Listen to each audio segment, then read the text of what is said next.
우리 성도님들 연말연시 잘 보내고 계신가요? 연말이 되면 우리가 만나는 사람마다 이런 인사를 하죠. 새해 복 많이 받으세요. 우리 성도님들은 어떤 복을 받고 싶으신가요? 내년에는 더 건강했으면 좋겠고, 그리고 또 살림살이도 더 나아졌으면 좋겠습니다. 그리고 물론 하나님과의 관계도 더 깊어졌으면 좋겠죠. 이 복 받으라는 말은 참 좋은 말입니다. 우리는 복이 받고 싶고, 그래서 서로에게 복을 빌어주기도 합니다. 이런 인간의 갈망은 종교에 반영되어서 거의 모든 종교가 복 받는 법을 이야기합니다. 성경에서도 복에 대해서 말하고 있죠. 시편 128편에서는 수고한 대로 먹고 가정이 화목하고 번영하는 복을 말합니다. 그리고 잠언 22장 4절에서는 주님을 경외하는 사람이 받는 재물과 영예와 장수의 복을 얘기하죠. 신명기 28장 1절부터 14절은 거의 복의 끝판왕입니다. 하나님이 순종하는 사람에게 복을 주시는데 복이 찾아와서 따른다고 하죠. 들어와도 복을 받고 나가도 복을 받습니다. 키우는 짐승도 복을 받고 심지어는 떡반죽 그릇도 복을 받습니다. 그럼 신약에서는 복에 대해서 어떻게 말하고 있을까요? 하나님이 온갖 좋은 은사와 선물을 주신다고 하시죠. 하늘에 속한 모든 신령한 복을 우리에게 주신다고 하십니다. 하나님은 이렇게 자손, 재물, 건강뿐만 아니라 영적인 복까지 모든 부분에 복을 주십니다. 오늘 살펴볼 시편 112편도 복에 대해서 이야기합니다. 복이 있다라고 말하는 것이 시편 1편과도 비슷합니다. 시편 1편은 말씀을 주야로 묵상하는 사람이 복이 있다고 말하고 112편은 말씀을 실천하는 사람이 복 있다고 말합니다. 시편 112편은 시편 111편과 같은 알파벳 시입니다. 시의 각 행이 히브리어 알파벳 순서로 적혀 있죠. 이 111편은 하나님의 성품과 행하심을 찬양하고 112편은 하나님을 경외하는 의인이 받는 의인의 성품과 그리고 행동을 묘사합니다. 이 두 시편은 참 많이 닮았습니다. 둘 다 할렐루야로 시작하고 총 10절로 되어 있죠. 이 두 시편에는 같은 단어와 문장들이 반복해서 나옵니다. 두 시가 짝을 이뤄서 마치 메아리가 서로 화답하는 것 같은 그런 형식을 띠고 있습니다. 그래서 두 시를 마치 한 편의 시처럼 읽기도 합니다. 이런 구조를 보면서 우리는 하나님의 성품과 또 하나님을 따르는 사람의 성품이 서로 연결되어 있다고 생각해 볼 수 있습니다. 자, 그렇다면 우리 성도님들은 이 112편을 읽었을 때 어떤 생각이 드셨습니까? 저는 이 시를 처음 읽었을 때 이렇게 하면 복을 받는구나. 이렇게 해서 복 받아야지 하는 그런 생각이 먼저 들었습니다. 복에 집중하고 또 복 받는 방법론에 몰두했죠. 이 자손들이 잘 되고 부귀영화를 누리고 사람들에게 칭송받는 복. 그런데 이런 내용이 기독교에만 있을까요? 그렇지 않죠. 다른 종교에도 있습니다. 그렇다면 그들과 우리의 차이점은 무엇일까요? 복을 주신 이유와 목적이 다르죠. 복의 주체가 다릅니다.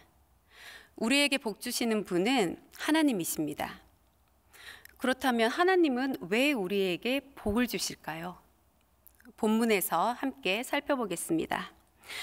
112편은 여호와 경외가 지혜의 근본이라는 111편의 마지막 말을 받아서 여호와를 경외하는 사람은 복이 있다는 선언으로 시작합니다. 여호와를 경외하는 사람은 여호와의 계명을 즐거워합니다. 머리로 이해한 그 하나님의 말씀을 행동하려고 노력하죠. 물론 하나님을 모르는 사람들도 계명을 지킵니다. 살인하지 않고 또 도둑질하지 않죠. 타락한 인간의 양심이지만 그래도 양심이 어느 정도 남아있기 때문에, 그리고 또 지키지 않으면 벌을 받을 수 있어서, 그래서 두려움 때문에 지킵니다. 하지만 은혜를 받은 사람은 다릅니다. 즐거운 마음으로 지키죠. 억지로 의무감에서 하는 게 아니라 기쁘게 순종합니다. 하나님의 말씀을 듣고 지키면서 오히려 큰 기쁨을 얻습니다. 본문은 이런 사람이 복이 있다고 말합니다. 그 복은 무엇일까요? 첫째, 후손이 잘 되는 복입니다. 후손이 능력 있는 사람이 돼서 사회에서 막강한 영향력을 미치죠. 사람들은 자식들이 잘 되기를 바라서, 그리고 좀 더 편하게 살길 바라는 마음에 부동산을 사거나 아니면 주식을 증여하기도 합니다. 그런데 그렇게 유산을 물려주면 자손들이 형통할까요? 진정한 형통은 하나님을 바로 알고 바로 섬길 때 이루어집니다. 부모님이 하나님을 어떻게 섬기는지를 보고 배운 자식, 그리고 또 하나님이 내 부모를 어떻게 인도하시고 보호하셨는지를 보고 배운 자식이 믿음 안에서 형통할 수 있습니다. 우리 하나님은 나를 사랑하고 내 계명을 지키는 자에게는 천대까지 은혜를 베푸신다고 하셨습니다. 여기에는 육신의 자손뿐만이 아니라 믿음을 이어받은 우리 같은 아브라함의 후손들도 모두 포함됩니다. 하나님을 경외하는 자들이 받는 두 번째 복은 물질의 복입니다. 3절에서는 부와 재물이 그의 집에 있다고 하죠. 그런데 여기서 의문이 생깁니다. 하나님을 경외하는 사람은 이 물질의 복을 받는다고 하는데, 나도 하나님을 경외하는데 왜 나는 부자가 아닐까요? 물론 우리 중에는 부자가 있습니다. 하지만 그렇지 않은 사람도 있죠. 여호와 경외의 그 상급이 혹시 재물이라면 내가 부자가 아닌 이유는 하나님을 경외하는 그 경외심이 부족해서일까요? 여기에서 말하는 부는 1차적으로 물질의 부가 맞습니다. 그런데 이 부는 영적 부여와 연관이 있습니다. 가난한 자 같으나 많은 사람을 부유하게 하고 아무것도 없는 자 같으나 모든 것을 가진 자라고 할 때의 그 부입니다. 우리의 통장은 비어 있지만 이 부가 우리에게 있습니다. 우리에게 주신 하나님의 사랑은 사실 세상의 어떤 금은 보화와도 비교할 수 없죠. 자족하는 마음, 은혜로 풍성해진 심령은 우리의 재산입니다. 게다가 우리는 주님과 같은 하나님의 상속자죠. 그래서 우리보다 더 큰 부자는 없습니다.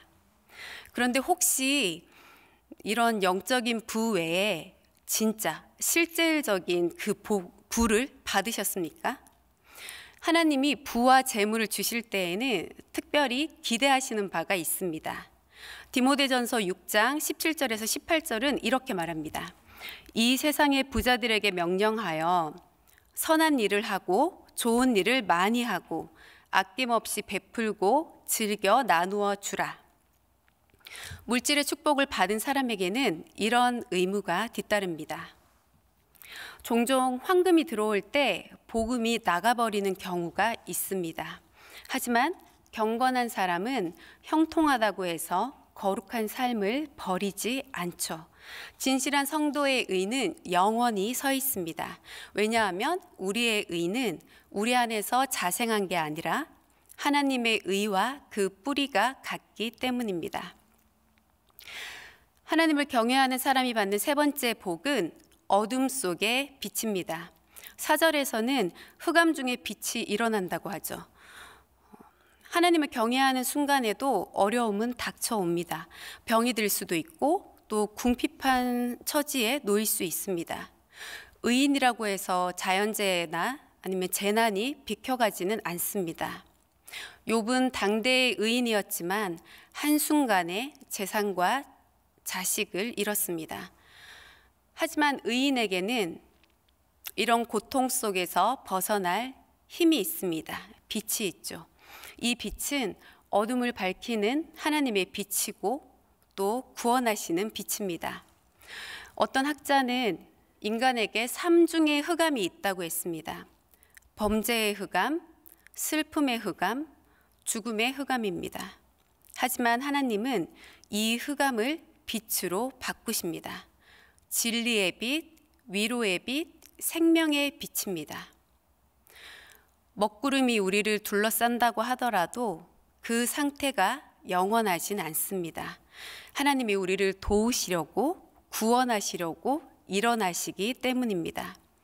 내 영혼이 낙심할 때, 사랑하는 사람과 이별했을 때, 악한 사람들의 나쁜 꾀에 걸려 넘어졌을 때 주님이 우리를 위로하시고 일으키십니다. 이런 하나님의 사랑을 경험한 사람들은 하나님을 닮습니다. 하나님이 나에게 그러신 것처럼 나도 이웃에게 자비와 긍휼을 베풀죠. 하나님은 우리가 은혜를 베풀 수 있도록 우리에게 많은 것을 주셨습니다. 그리고 우리가 그것을 선하게 사용하기를 원하시죠. 하나님의 뜻을 잘 아는 사람은 필요한 사람들에게 지혜롭게 꾸어줍니다. 자신에게 주신 재물과 재능을 쌓아두지 않습니다. 5절에서는 꾸어주었지만 9절에서는 아낌없이 뿌려주었습니다. 스펄전의 말을 빌리면 하나님의 저수지가 되어서 갈증에 시달리는 사람들에게 관대함이라는 시냇물을 풍성히 공급한 것입니다.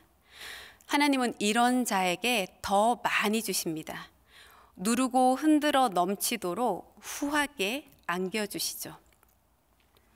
그런데 사실 생각해보면 하나님은 우리의 힘을 빌리지 않고도 충분히 선한 일을 하실 수 있으십니다.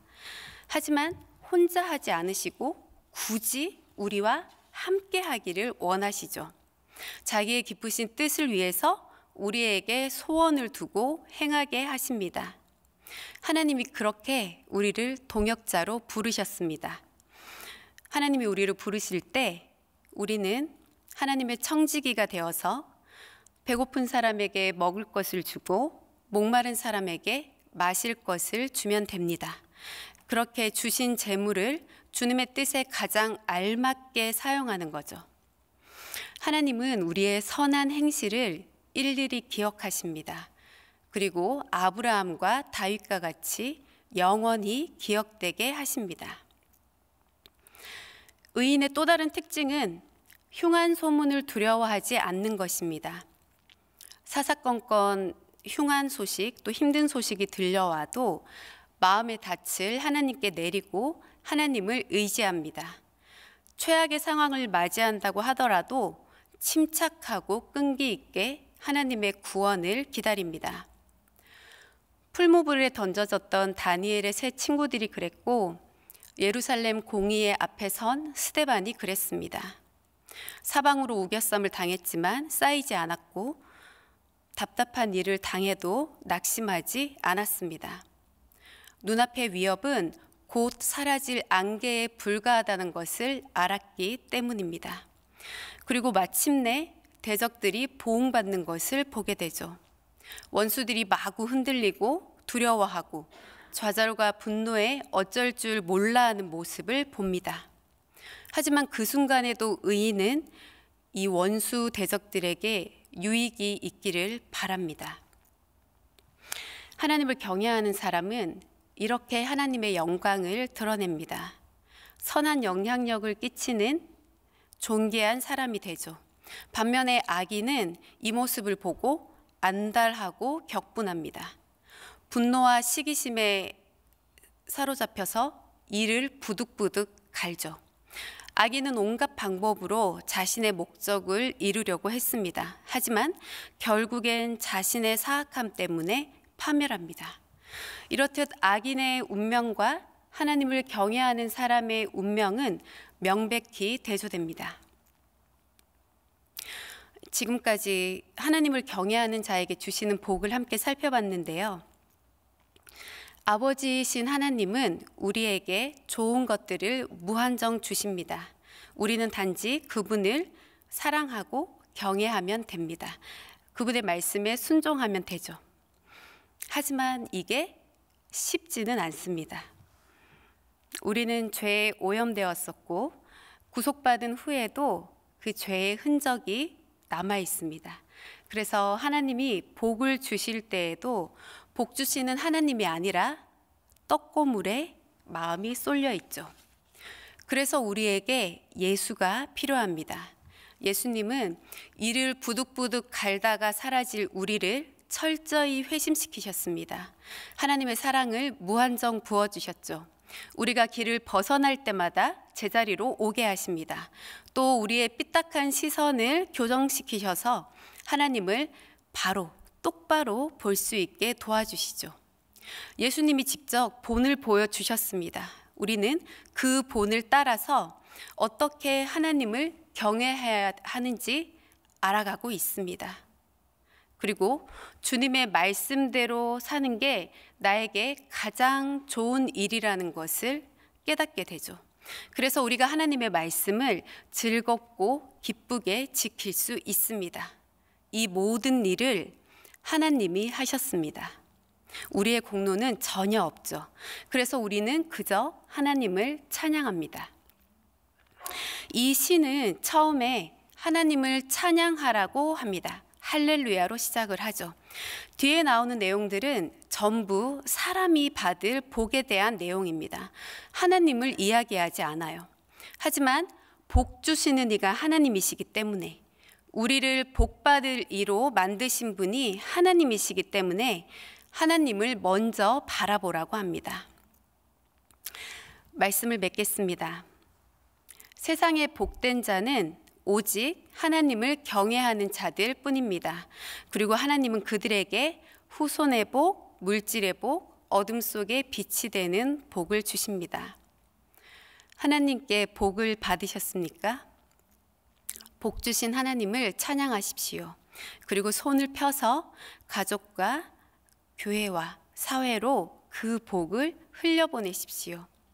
자비를 베풀고 은혜를 나누는 삶이 진짜 복된 삶입니다. 그렇게 주님의 성품을 인생에서 구현해내는 복 있는 성도님들 되시기를 축복합니다. 우리 이 시간 함께 기도하시겠습니다. 풍성한 복을 주신 하나님, 우리에게 주신 복을 흘려보내는 자 되게 하옵소서.